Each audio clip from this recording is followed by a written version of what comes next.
আসসালামু আলাইকুম। এইচএসসি পর্যায়ে একটা সিকিউ একদম মাস্ট, এইরকম একটা অধ্যায় হচ্ছে আদর্শ গ্যাস ও গ্যাসের গতিতত্ত্ব। তো এখান থেকে মূলত হচ্ছে তোমার দুইটা কনসেপ্টের উপরে ভিত্তি করে সবসময় প্রশ্ন থাকে। তার মধ্যে একটা মোস্ট ইম্পর্টেন্ট কনসেপ্ট যেটা, সেটা হচ্ছে যে আপেক্ষিক আর্দ্রতা কোথায় বেশি এবং কম। তো নর্মালি তোমরা প্রত্যেকে জানো যে আপেক্ষিক আর্দ্রতার একটা ফর্মুলা আছে। এই ফর্মুলাটা হচ্ছে একটা এরকম যে আর সমান হচ্ছে এফ ডিভাইডেড বাই এফ গুণন হচ্ছে 100%। এর একটা জিনিস তোমাকে বলে রাখি, এই যে উপরের এফ আছে না, স্মল এফ, এইটাকে আমরা বলি কি জানো? শিশিরাঙ্কে সম্পৃক্ত জলীয় বাষ্পচাপ। শিশিরাঙ্কে সম্পৃক্ত জলীয় বাষ্পচাপ, সম্পৃক্ত জলীয় বাষ্পচাপ। ওকে ফাইন, জলীয় বাষ্পচাপ। আর এই যে বড় হাতের এফ আছে না, এটা কি জানো? এটা হচ্ছে কক্ষ তাপমাত্রায়। কি বলছে আবার বলো? কক্ষ তাপমাত্রা। আচ্ছা, কক্ষ তাপমাত্রা শব্দটার মধ্যে একটা মৌলিকভাবে একটু মানে প্রবলেম আসতে পারে। এই জন্য সহজ করে আমি বলতে পারি যে এটাকে বলতে পারি আমরা বায়ুর তাপমাত্রায়, বায়ুর তাপমাত্রায় সম্পৃক্ত জলীয় বাষ্পচাপ, সম্পৃক্ত জলীয় বাষ্পচাপ, জলীয় বাষ্পচাপ, বাষ্পচাপ।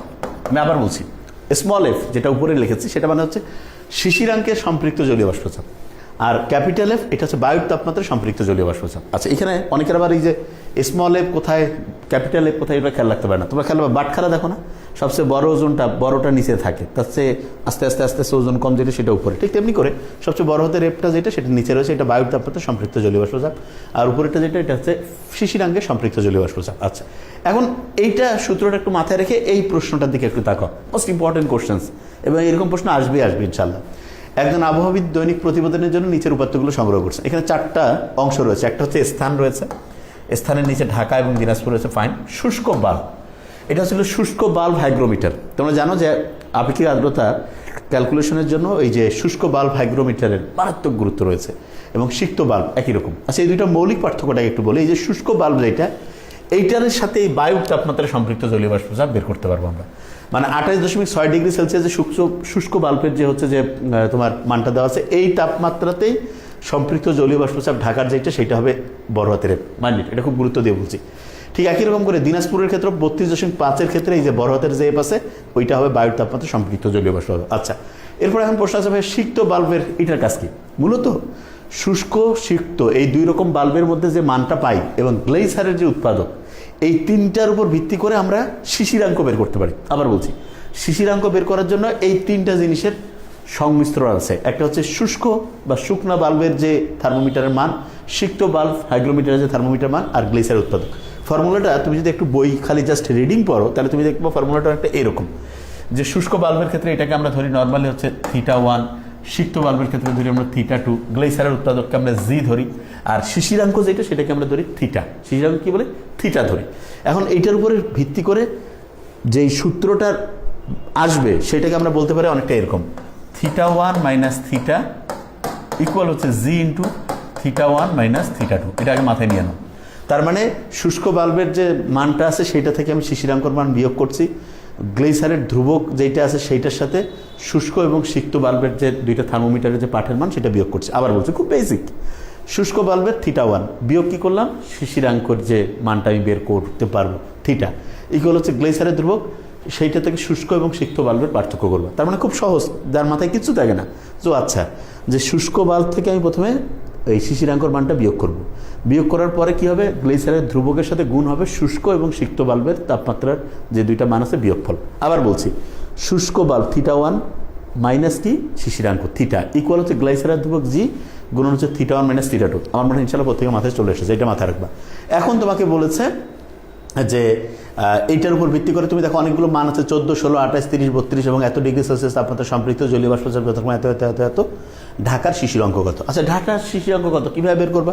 খুব সহজ। ঢাকার শিশিরাঙ্ক বের করার নিয়মটা হচ্ছে এই ফর্মুলা। আচ্ছা, তাহলে এই ফর্মুলা এখানে খেয়াল আছে, আমি কি বলছি, শিশিরাঙ্কে সম্পৃক্ত জলীয় বাষ্পচাপ, বায়ুর তাপমাত্রা সম্পৃক্ত জলীয় বাষ্পচাপ। এই যে স্মল এফটা এটা শিশিরাঙ্কে সম্পৃক্ত জলীয় বাষ্প, আর বড় হাতের এফ যেটা এটা বায়ুর তাপমাত্রা সম্পৃক্ত জলীয় বাষ্পচাপ। তাহলে এবার আমি এইটুকু একটু জাস্ট মুছে দিলাম, দিয়ে তোমাদেরকে এই যে ফর্মুলাটা, যে শুষ্ক বাল্বের থেকে শিশিরাঙ্ক বিয়োগ করলে গ্লেসারের ধ্রুবক গুণ করে কি হবে শুষ্ক এবং সিক্তর বিয়োগফল, এইটা থেকে আমাকে থিটার মানটা বের করলে আমরা মাইনাস দিয়ে গুণ করে মাইনাস θ1 প্লাস থিটা ইকুয়াল হবে না এরকম মাইনাস জি। বুঝতেছো আমার কথা আমি কি বলছি?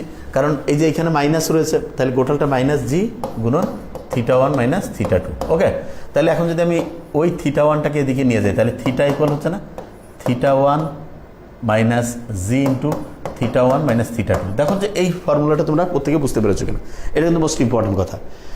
মূল ফর্মুলাটা বুঝতে পারছো তো? এই theta one minus theta equal G into theta one minus theta two. এখান থেকে আমি মাইনাস দিয়ে গুণ করলাম, কী কারণে? কারণ থিটাটাকে আমি নিয়ে আসবো। তো এখানে মাইনাস দিয়ে গুণ করলে এটা প্লাস হয়ে যাবে, এখানে মাইনাস থিটা ওয়ান, এখানে এই গোটালটার সাথে মাইনাস দিয়ে দিয়েছি। তারপরে এই থিটা ওয়ানটা যে মাইনাস ছিল এদিকে চলে গেছে, মাইনাসটা plus theta one minus G into theta one minus theta two. এখান থেকে আমি তাহলে থিটার মানটা বের করে ফেলতে পারি। থিটা ইকুয়াল হচ্ছে থিটা ওয়ানে কত রয়েছে দেখো তো, শুষ্ক বাল্ব হচ্ছে 28.6। তাহলে এটা তুমি লিখবা কিন্তু যে শুষ্ক বাল্বের যে ঢাকার ক্ষেত্রে শুষ্ক বাল্ব হাইগ্রোমিটারের মান থিটা ওয়ান সমান 28.6। তাহলে এটা 28.6 ডিগ্রি সেলসিয়াস লিখে ফেললাম। মাইনাস জি হচ্ছে গ্লাইসারের ধ্রুবক 1.664, ওকে ফাইন 1.664 গুণন থিটা ওয়ান মানে কি শুষ্ক বাল্ব 28.6, ওকে ফাইন, বিয়োগ কত আছে থিটা টু মানে হচ্ছে সিক্ত বাল্ব 20। এটা সব যদি তুমি ক্যালকুলেশন করো অর্থাৎ থিটা এর মানটা সম্ভবত 14 সামথিং আসবে। আমরা যে ক্যালকুলেশনটা আগে করে থাকি 14.29 ডিগ্রি সেলসিয়াস। তাই তুমি কীভাবে করবা আবার বলছি, খুব বেসিক জিনিস। তুমি আগে লিখবা যে ঢাকার ক্ষেত্রে শুষ্ক বাল্ব হাইগ্রোমিটারের মান থিটা ওয়ান সমান এত, সিক্ত বাল্ব হাইগ্রোমিটারের মান হচ্ছে থিটা টু ইকুয়াল এত, গ্লাইসারের ধ্রুবক জি সমান এত। শিশিরাঙ্ক বের করতে বলছে, তাহলে শিশিরাঙ্কটা কি হচ্ছে থিটা, শিশিরাঙ্ক থিটা সমান হচ্ছে এই ফর্মুলাটা লিখলে থিটা ওয়ান মাইনাস থিটা, শুষ্ক থেকে শিশিরাঙ্ক বিয়োগ করলে গ্লাইসারের ধ্রুবক গুণন হচ্ছে শুষ্ক এবং সিক্তর পার্থক্য। এখান থেকে মাইনাস দিয়ে গুণ করে এটা পেলাম, অতএব থিটার মানটা পেয়েছে। এইটাই হচ্ছে শিশিরাঙ্ক। ওকে, তাহলে আমাদের একটা অংশ কিন্তু হয়ে গিয়েছে। আমার মনে হয় ইনশাল্লাহ প্রত্যেকের মাথায় এসে গিয়েছে। একদম যেভাবে বলছে এইভাবে লিখবা, একবার লিখলেই কমপ্লিট ইনশাল্লাহ। এরপরে যেটা বলা হয়েছে সেটি হচ্ছে আপেক্ষিক আর্দ্রতা কোথায় বেশি হবে। আচ্ছা, আপেক্ষিক আর্দ্রতা কোথায় বেশি হবে মানে হচ্ছে ঢাকারও আপেক্ষিক আর্দ্রতা বের করতে হবে, দিনাজপুরেরও বের করতে হবে। কীভাবে আমরা আপেক্ষিক আর্দ্রতা বের করবো সেটা খেয়াল করো। তোমার খেয়াল আছে মূল সূত্র কিন্তু এটা F/F গুণ 100%। বড় হাত উপরে যে আছে ছোটো হাতের F, এটা কি বোঝায়? শিশিরাঙ্কে সম্পৃক্ত। এই যে ঢাকার ক্ষেত্রে কিন্তু আমি শিশিরাঙ্ক অলরেডি একটা অংশ হয়ে গিয়েছে 14.29। এখন ইন্টারেস্টিং পয়েন্ট, এই যে স্মল F 14.29, এখন তো 14 কোথায় আছে? ও ভেরি ফাইন, এখানে 14 আর 16 আছে, কিন্তু ঠিক 14.29 নাই। তাহলে 14-র মানও আছে 16-র মানও আছে, তাহলে 14.29 আমি কীভাবে বের করতে পারি? যে কেউ বলবো ভাই একটা বুদ্ধি পাইছি, কি সেটা? 14 ডিগ্রি সেলসিয়াসে যে সম্পৃক্ত জলীয় বাষ্পচাপের যে মানটা থাকবে, 16 ডিগ্রিতে যে মানটা থাকবে, এই দুইটা মান যদি আমি বিয়োগ করি তাহলে আমি 2 ডিগ্রি সেলসিয়াসের পার্থক্য বুঝতে পারবো অবশ্যই। এবং সেখান থেকে আমি ইচ্ছা করলে 1 ডিগ্রি সেলসিয়াসের পার্থক্য বের করতে পারবো, এবং সেখান থেকে আমি 0.29 ডিগ্রি সেলসিয়াসের পার্থক্য বের করতে পারবো। তাহলে 0.29 ডিগ্রি সেলসিয়াসের জন্য যে পার্থক্যটা হবে সেই মানটা, আর এই যে 14 ডিগ্রিতে যে মানটা আমি পাইছি সেই দুইটা যোগ করলে 14.29 পেয়ে যাবো। একদম বেসিক জিনিস, একদম খেয়াল করো জিনিসটা কীভাবে করবা তুমি। 14-র মান আছে 16-র মান আছে, কিন্তু তোমার এই যে স্মল F যেটা শিশিরাঙ্কে সম্পৃক্ত জলীয় বাষ্প, এটা হচ্ছে 14.29। তাহলে 2 তো নাই, 2 বের 0.29 কীভাবে বের করবা? 14-র মান আর 16-র মান থেকে আমি যদি বিয়োগ করি, মানে 16 এবং 14 এই দুইটার পার্থক্য কত? 2 না? তাহলে এই 2 ডিগ্রি সেলসিয়াসের জন্য জলীয় বাষ্পচাপের মানের পার্থক্য কত হচ্ছে সেটা আমি বিয়োগ করলে পেয়ে যাবো। অথবা 1 ডিগ্রির জন্য কত, অতএব 0.29 ডিগ্রির জন্য কত। একদম বেসিক জিনিস মাথায় রাখো, অঙ্ক এখানেই সব শেষ। তাহলে আমরা 14.29 আছে, আমি এটা একটু মুছে ফেললাম। মুছে ফেলে আমি যেটা এখন করব সেটা হচ্ছে যে 16 degree Celsius 16 minus 14 degree Celsius সমান সমান হচ্ছে 2 ডিগ্রি সেলসিয়াস এর জন্য এই যে সম্পৃক্ত জলীয় বাষ্পচাপের পার্থক্য সমান সমান কি আমার হবে দেখো তো। এই যে এখানে আছে, এই যে 16-র জন্য 13.63 আর 14-র জন্য 11.99, তার মানে 13.63 বিয়োগ 11.99 মিলিমিটার অফ মার্কারি। অতএব 1 ডিগ্রি সেলসিয়াসের জন্য এটার মান হবে এখানে 13.63 থেকে 11.99 বিয়োগ করলে একটা মান আমি পাবো।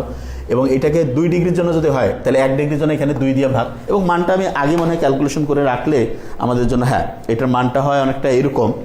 আমি যদি একটু ক্যালকুলেশনটা আগে করে রাখি তাহলে আমার মনে হয় যে ইজি হবে। এটা হচ্ছে 1.64, তুমি একটু ক্যালকুলেশন করে দেখি 1.6, 13, 14, হ্যাঁ 1.64।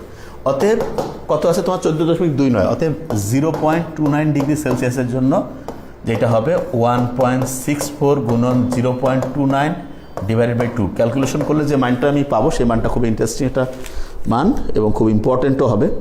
সেই মানটা হচ্ছে তোমার 0.238 মিলিমিটার অফ মার্কারি। এখন এই যে 0.238 মিলিমিটার অফ মার্কারি যেটা পাইছে এটা কত জন্য? 0.29 এর জন্য। আর 14-র মানটা কত? যে কেউ বলবে 14-র মান তো ভাই এই যে এখানে দেওয়া আছে 11.99। তাহলে এই যে স্মল F মানে কি শিশিরাঙ্কের সম্পৃক্ত জলীয় বাষ্পচাপের মান F সমান আমি লিখতে পারি না এই যে 14 প্লাস হচ্ছে 0.29 ডিগ্রি মধ্যে যে মানটা পাইছি, তাহলে 14 জন্য আমার মান কত দেওয়া আছে, যে কেউ বলবো ভাই 11.99, এক্স্যাক্টলি 11.99 প্লাস এই যে তোমার যেটা রয়েছে ওটাই কি বললাম 0.29 এর জন্য আমি পেয়েছি 0.238। এই দুইটা যদি আমি যোগ করি তাহলে একটা মান নিশ্চয়ই আমি পেয়ে যাব, এবং সেই মানটা হচ্ছে ক্যালকুলেশন করলে আমরা বলতে পারবো সে 12.228, তার মানে হচ্ছে 12.228 মিলিমিটার অফ মার্কারি। আমার মনে হয় এইটুক যদি কেউ বুঝতে পারো গোটা অঙ্ক হয়ে গিয়েছে, জাস্ট এইটুক। কী কারণে আমি এখনই ক্লিয়ার করে দিই। এখানে আমি কি বলেছি, তোমার স্মল এফটা কীভাবে বের করছো, শিশিরাঙ্কে সম্পৃক্ত জলীয় বাষ্পীভূত। শিশিরাঙ্ক কত আমি ওই যে θ1 - θ ইকুয়াল জি θ1 - θ2 দিয়ে ক্যালকুলেশন করে থিটা সমান হচ্ছে শিশিরাঙ্ক, এবং সেটা পেয়েছি 14.29, কিন্তু এখানে 14.29 বলে কোনো মান নাই, আছে কি 14-16 আছে। তাহলে 14 আর 16 বিয়োগ করলে আমি পাচ্ছি 2 ডিগ্রি সেলসিয়াস জন্য এই যে সম্পৃক্ত জলীয় বাষ্পচাপের মানের পার্থক্য কত হচ্ছে দেখো, এই যে এটা থেকে এটা বিয়োগ করলে 1.6 পাচ্ছি। 1 ডিগ্রি সেলসিয়াস জন্য ঐকিক নিয়ম 2 দিয়ে ভাগ করলাম, তো 0.29 ডিগ্রির জন্য এটা গুণ করলাম, করলে এত পেয়েছি। তাহলে 0.29 এর জন্য সম্পৃক্ত জলীয় বাষ্পচাপের মান এত হয়। তাহলে ওই যে 14.29 আছে না, যেটা বের করতে হবে, তাহলে 14 জন্য যে মানটা আছে এইটা, আর তার সাথে 0.29 এই দুইটা যোগ করলে এইটা হচ্ছে শিশিরাঙ্কে সম্পৃক্ত জলীয় বাষ্পচাপ, মানে এটা small F. Small F most important কথা কিন্তু। এখন আমার মনে হয় তোমরা প্রত্যেকে অঙ্ক করে ফেলতে পারবা। কি কারণে সেটা বলি। এখন যে কেউ বলে ভাইয়া তাহলে এই যে বড় হাতের এটা আপনি বলছেন যে ওই বায়ুর তাপমাত্রায় সম্পৃক্ত জলীয় বাষ্পচাপ, এটা কি বলছিলাম যে শুষ্ক বাল্বের সাথে মিলাইতে হবে। এটা কত আছে 28.6, কিন্তু তুমি দেখো এখানে কোথাও 28.6 বলে কিছু নেই। কি আছে 28 আছে আর 30 আছে। তাহলে যে কেউ বলবে ভাই এবার আমি বুঝে গেছি, 28 আর 30-এর মানটা যদি আমি বিয়োগ করি তাহলে 2 ডিগ্রি সেলসিয়াসের জন্য 28-এর জন্য একটা মান হচ্ছে এইটা, 30-এর জন্য একটা মান হচ্ছে এইটা, এই দুইটা বিয়োগ যদি আমি করে ফেলি তাহলে ওকে ভাইয়া, তাহলে তো আমি এই দুইটা মান বিয়োগ করলে 2 ডিগ্রি সেলসিয়াসের জন্য পার্থক্য পাবো, অতএব 1 ডিগ্রির জন্য পাবো, অতএব এটা 28.6 0.6 জন্য আমি পেয়ে যাবো। তাহলে আমরা ওইরকম করে ফেলি, আমি একটু মুছে ফেলছি, একদম অঙ্ক হয়ে গিয়েছে ইনশাল্লাহ প্রত্যেকের। ঠিক আছে, একদম বেসিক, এবং এই জায়গাটা ক্লিয়ার থাকলে আর কারো কোনোদিন ইনশাল্লাহ অঙ্কে সমস্যা হবে না। তাহলে কীভাবে হবে এবার খেয়াল করো, তুমি করবা কি, তোমার 28.6 বের করার জন্য তাহলে তোমার মাথায় রাখতে হবে 30 বিয়োগ 28 ডিগ্রি সেলসিয়াস, তার মানে 2 ডিগ্রি সেলসিয়াসের জন্য পার্থক্য, 2 ডিগ্রি সেলসিয়াসের জন্য সম্পৃক্ত জলীয় বাষ্পের পার্থক্য কত হচ্ছে দেখো। 28-এর জন্য মানটা ছিল 28.35, আর 30-এর জন্য ছিল কত বলো তো 31.83, তাহলে 30 হচ্ছে 31.83, 31.83 থেকে বিয়োগ করছে আমি 28.35 এইটা, অতএব 1 ডিগ্রি সেলসিয়াসের জন্য সম্পৃক্ত জলীয় বাষ্পচাপের পার্থক্য এইটা 31 থেকে 28 যদি বিয়োগ করি, আমার মনে হয় বিয়োগটা আমাদের আগেই করে রাখা, 3.48 নিচের 2, অতএব কত হচ্ছে 28.6 মানে 0.6, অতএব 0.6 ডিগ্রি সেলসিয়াসের জন্য হচ্ছে 3.48 গুণন হচ্ছে 0.6 ডিভাইড বাই 2। এটা যদি ক্যালকুলেশন করো তাহলে তুমি যে মানটা পেয়ে যাবা এক্স্যাক্টলি, সে মানটা হচ্ছে তোমার এক্স্যাক্টলি যে মানটা পাবা সেটা হচ্ছে 1.044 সম্ভবত, হ্যাঁ 1.044 মিলিমিটার অফ মার্কারি। এই যে 0.6-এর জন্য পেয়েছে 1.044, আর এখানে 28-এর জন্য কিন্তু একটা মান আছে 28.35, তাইলে 28-এর মানটার জন্য হচ্ছে কত পাইলা তুমি 28.35, আর 0.6-এর জন্য 1.044, তাহলে এই দুটো যোগ করলে কি হবে, যে কেউ বলবে ভাইয়া বুঝে গিয়েছি, এই 28 প্লাস 0.6, তার মানে 28-এর জন্য তোমার মান কত আছে তুমি দেখো, 28-এর জন্য মান দেওয়া আছে 28.35 যোগ 0.6-এর জন্য পাইছে 1.044, তার মানে এই দুইটা যদি তুমি ক্যালকুলেশন করো কিচ্ছু না, এই দুইটার মান চলে আসবে হচ্ছে তোমার 29.394 millimetre of mercury, 394 millimetre of mercury.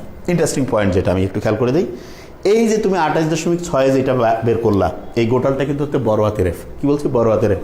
তাহলে এটা যদি বড় হাতের এফ হয়, একটু খেয়াল করে দেখো, এটা যদি তোমার হচ্ছে যে এটা যদি তোমার বড় হাতের এফ হয়, তাহলে তোমার নিশ্চয়ই বুঝতে পারছো, আচ্ছা হ্যাঁ, এটা যদি বড় হাতের এফ হয় আর ওই শিশিরাঙ্কে যেটা সেটা যদি ছোট হাতের এফ হয়, তাহলে এই দুইটা ক্যালকুলেশন করলে আর সমান এফ বাই এফ গুণ 100% হবে না। এই দুইটা ক্যালকুলেশন করলে তুমি দেখতে পাবা যে ঢাকা যেখানে রয়েছে সেখানে আপেক্ষিক আর্দ্রতা, আমি তোমাকে উত্তরটা বলে দিচ্ছি যাতে তোমাদের ক্যালকুলেশন করে মিলাতে সুবিধা হয়। ঢাকার আপেক্ষিক আর্দ্রতা তুমি পেয়ে যাবা 41.64%, 41 পয়েন্ট কত বলো 64 বা 41.6%, এটা হলে হয়ে যাবে। আচ্ছা, এখন ইন্টারেস্টিং পয়েন্ট যেটা 41.6%, এটা 64 দরকার নেই, 41.6% যেটা পেয়েছো এটা ঢাকার আর্দ্রতা। এখন তোমাকে বের করতে হবে যে এরকম করে দিনাজপুরের আর্দ্রতা কীভাবে বের করবা। আমি একবারে বলে যাবো, এটা তোমরা বের করবা, বের করে বলবা কি সেটা আমি বলছি। তোমাকে এখন দিনাজপুরে যখন করবা, এটা তুমি ঢাকার ক্ষেত্রে করছো, দিনাজপুরের ক্ষেত্রে কি করবা, প্রথম তোমাকে হচ্ছে শিশিরাঙ্ক বের করতে হবে। কীভাবে শিশিরাঙ্ক বের করবা, যে ভাই আমি তো জানি যে θ1 বিয়োগ θ ইকুয়াল হচ্ছে জি গুণন θ1 মাইনাস θ2। এখান থেকে তুমি দেখবা যে শিশিরাঙ্ক তুমি পেয়ে যাবে। শিশিরাঙ্কর মানটা সম্ভবত তুমি পেয়ে যাবা যে দিনাজপুরের ক্ষেত্রে 15 সামথিং এরকম আসবে। তাহলে তুমি করবা 14 বিয়োগ 16, মানে 16 বিয়োগ 14 মানে 2 ডিগ্রি সেলসিয়াস জন্য এত, অতএব একের জন্য কত, অতএব 0 পয়েন্ট যেটা থাকবে সেটার জন্য কত। তখন তুমি ওই স্মল এফটা করলা কি, ওই যে মানটা আছে সেইটার সাথে ওইটা যোগ করলে, যেভাবে এইভাবে করলাম ঠিক এরকম করে স্মল এফ পেয়ে গেলাম। এরপরে তোমাকে বলবে যে বড় হাতের এফ কীভাবে বের করবো, খুবই সহজ। তুমি দেখো দিনাজপুরের শুষ্ক বাল্ব হচ্ছে 32.5, তাই এখানে 32.5 কোথায় আছে তুমি দেখো 32 আছে, তো 32.5 মানে তাহলে 32-এর জন্য একটা মান আছে, আবার দেখো যে 34-এর জন্য একটা মান আছে, তাহলে 32 বিয়োগ 34 মানে 34 বিয়োগ 32 মানে এই দুইটা মান বিয়োগ করলে 2 ডিগ্রি সেলসিয়াস জন্য মান পাবা। অতএব একের জন্য কত, অতএব এই যে 10.5-এর জন্য কত, যে মানটা পাইলা সেইটা মান এবং 32 ডিগ্রি মান যোগ করলে পেয়ে যাবা বড় হাতের এফ। তখন তুমি করবা আর সমান F/F গুণন 100%, এবং আমরা দিনাজপুরের ক্ষেত্রে যে মানটা পেয়ে যায় আপেক্ষিক আর্দ্রতা সেটা হচ্ছে 35.87, 35.87%। আমার মনে হয় ইনশাল্লাহ আমি যেভাবে বলেছি এইটুক যদি কেউ মাথায় রাখে ইনশাল্লাহ তার আর কোনো প্রবলেম হবে না। আবার বলছি একদম স্টেপ বাই স্টেপ, লাস্ট একবার বলে দিচ্ছি যাতে প্রত্যেকে ইনশাল্লাহ মাথায় আনতে পারো। মোস্ট ইম্পর্টেন্ট, ভালো করে খেয়াল করো। এখানে তোমার প্রথম কাজে গ্লেইসারের ধ্রুবক যেটা আছে সেইটার উপর ভিত্তি করে শুষ্ক এবং সিক্ত বাল্বের যে থার্মোমিটার মান এটার উপর ভিত্তি করে শিশিরাঙ্ক বের করা। শিশিরাঙ্ক বের করি আমরা থিটাকে, তাহলে θ1 minus θ equal G into θ1 minus θ2। Okay fine. এরপরে হচ্ছে ওই যে শিশিরাঙ্কে যেটা পেয়েছে এটা হচ্ছে স্মল এফ। স্মল এফ এর মান সরাসরি কিন্তু 14 সামথিং থাকে না, বিয়োগ করে আমি একটা মান পেয়ে সেটা 14-এর সাথে ওটা যোগ করে এটা পেয়ে যায়। আর বড় হাতের এফ যেটা সেটা হচ্ছে এই যে শুষ্ক বাল্বের যে হাইগ্রোমিটারের মান, সেটা কীভাবে করছি, বড় হাত এই যে এখানে যে মানটা আছে 28.6 সেটা কাছাকাছি মান 28-30 বিয়োগ করে ওই যে বের করলাম, তার সাথে 0.6 হিসাব করে যোগ করলাম, পেয়ে গেলাম। ঠিক এই কৌশলেই ঢাকার ক্ষেত্রে একবার বের করবো, রাজশাহীর ক্ষেত্রে। ঢাকার ক্ষেত্রে তো বলে দিয়েছে 41.6% হবে আপেক্ষিক আর্দ্রতা, আর রাজশাহীর ক্ষেত্রে সম্ভবত হয়ে যাচ্ছে 35.87%। ওকে, এইভাবে তোমরা করবা ইনশাল্লাহ, আর কখনোই তোমাদের ভুল হবে না। এবং বারবার বলছি, আমার মনে হয় ইনশাল্লাহ যেইটুকু আমি বলেছি গোটাল ভিডিওটা দেখবা, আর কখনো ইনশাল্লাহ কোনো রকমের কনফিউশন থাকবে না। Thank you so much. আসসালামু আলাইকুম।